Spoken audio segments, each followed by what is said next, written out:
And we're off on search for parts. Yesterday, I saw a post made to one of the Facebook groups about some CV axles that came up for sale. I know I said I already bought a pair in one of the last videos that I ordered from a scrapyard, and to my knowledge, that's still a work in progress. I tried to call them today. There was no answer. I think they were closed up. It was right around 5 o'clock. So the deal that came up on the internet was the same axles off a 86 300ZX turbo, and it's too cheap to pass up compared to what a lot of them are going for. Odds are I'll probably end up selling one of the sets off, but when the price is right, you got to make the deal. A couple things came today. I've got one box that has sat in the garage now for 4 days, I think. Just haven't gotten a chance to open that box up yet, but we're gonna open it today. We're driving and unboxing at the same time.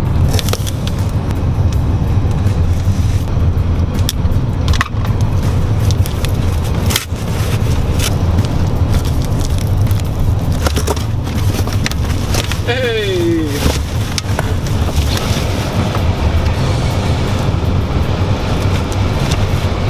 No, it's not a fart can. It's a stainless exhaust tip with a 4-inch. I think that'll be about right. Hopefully not too overly massive. So it's got the 3-inch inlet to go with the rest of the 3-inch exhaust. But yeah, I think that'll look good. Just hopefully not too obnoxiously massive.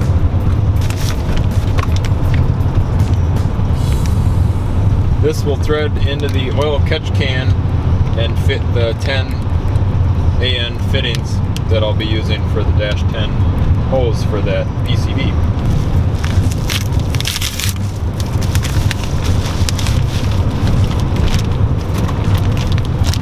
And this is the rear main seal that I ordered as a precaution just in case my leak ends up being a rear main seal. I'm really hoping that I don't have to use this one, but we'll find out.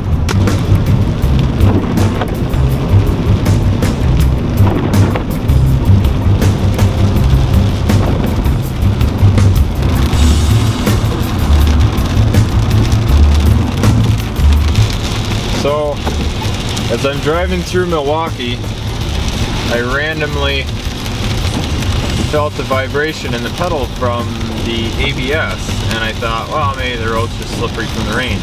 And I looked down, and just about every light on the dash is on, and now I'm going 0 miles an hour on the interstate. So after doing a quick 30 seconds of research, it's trying again. Look at it go. Look at it do its thing. We're doing 10, 20, 25.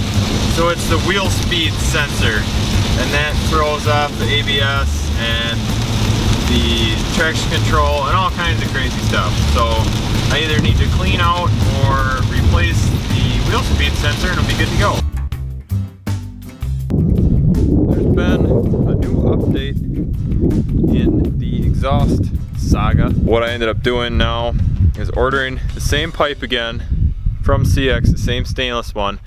So we're gonna have the same style downpipe, modify it a little bit, and there's also something else I want to show you. That unboxing we did last night, here's a little comparison for you. This is the giant ugly muffler that comes with the exhaust kit from CX. And the muffler itself isn't bad. My biggest criticism I have is this ugly ass weld. That looks terrible. Like this is the portion that hangs out. So you see that. Why would they do that on the top? I mean, I guess it's probably split so they can slide that in there, but no. That looks like shit.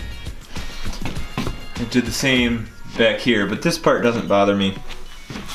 This new tip, I think I mentioned before, is a 3-inch inlet to a 4-inch outlet. Obviously, there's absolutely zero muffler qualities to it. It's just for looks pretty much. And this one is a straight through style. Probably can't tell, but it's the straight through style with the baffling on the outside. Quiet it a little bit, not a whole lot, but that's gonna go. This is 3-inch inner diameter. This is 3-inch inner diameter.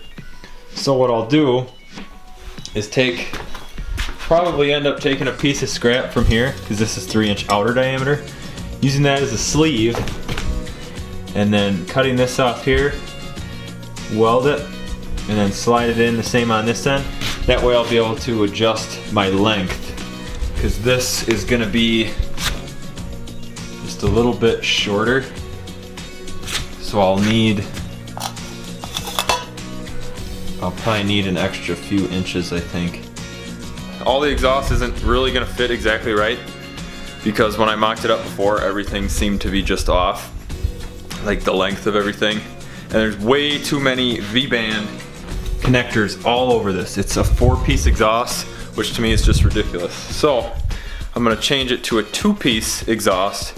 So the downpipe will be its own separate piece, and the whole rest of the exhaust is all just gonna be one piece, because the problem I had with busting the downpipe in the first place was that it snagged on this flange. So I don't want like 4 of these joints all over the exhaust, because it's just that much more points where things can catch.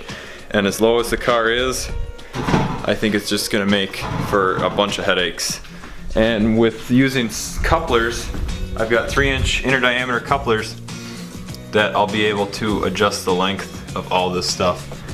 And it's gonna be a little easier said than done. It's not like I do this every day. I'm a pretty mediocre welder at best, but it'll be a lot easier, I think, than cutting it and redoing V-band flanges and messing around with all that. It'll just be simpler and easier as a 1-piece or 2-piece full exhaust.